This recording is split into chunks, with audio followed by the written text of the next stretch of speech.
So with these different digital assets that exist on Taro, are you spending sats to move them around, or do they move around independent?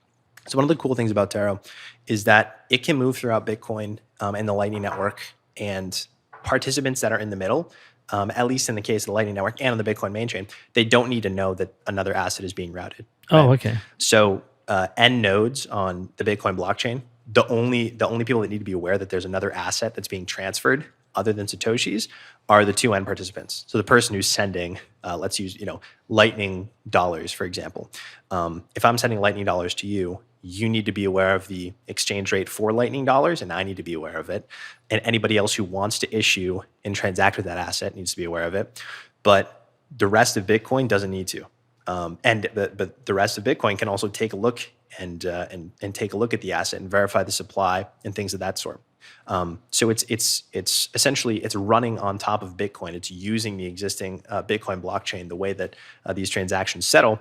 But it's not as if there are other assets entering the Bitcoin ecosystem, right? These assets are being transmitted using an exchange rate to 21 million sats. It's not as if the Bitcoin supply will now be 21 million Satoshis plus 1 trillion, Lightning dollars plus, X, Y, and Z. It'll all be transmitting using those 21 million Satoshis. And the same holds true for the Lightning Network. So the only people that need to be aware of this new asset are the end channels. So I'm sending Lightning dollars to your channel. From my channel, I need to be aware of Lightning dollars. You need to be aware of Lightning dollars. Between us and other people who are transacting with Lightning dollars, we all maintain an exchange rate, but we're using Satoshis in order to route that liquidity, right?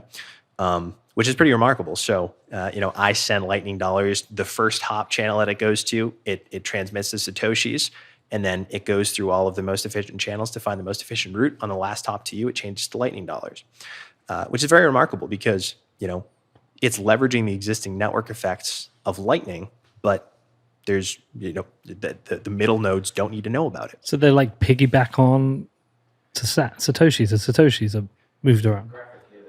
Yeah, I don't really understand it. So, okay, I got $10 in. Would you want to explain it to me? Yeah, absolutely. So basically, like I just explained, the two Taro channels on the end who are sending and receiving the payments, they're aware of the exchange rate. They're aware that there's another asset that's being traded.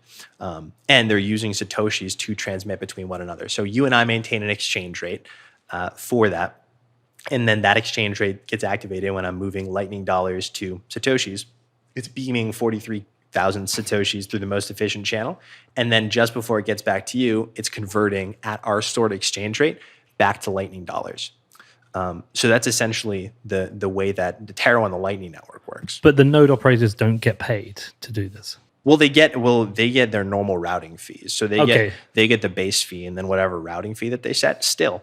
But to their knowledge, all their routing is Bitcoin and Satoshis, which is great for them because we talk about the structural demand for dollars, and we'll probably get into it a little bit more as well.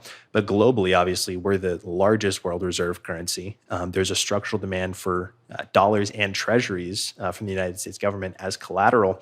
And so if you think that there exists a structural demand for dollars now, if the United States government, say, wanted to step in and experiment with doing something like a stable coin on Lightning, all of that demand for dollars or any stable coin for that matter that it maintains a one-to-one exchange rate with dollars is now ported onto the Bitcoin and Lightning Network, right? So there's a commensurate increase in liquidity for any demand, which we know there's a ton of for dollars, and that gets ported natively to the Lightning Network and Bitcoin.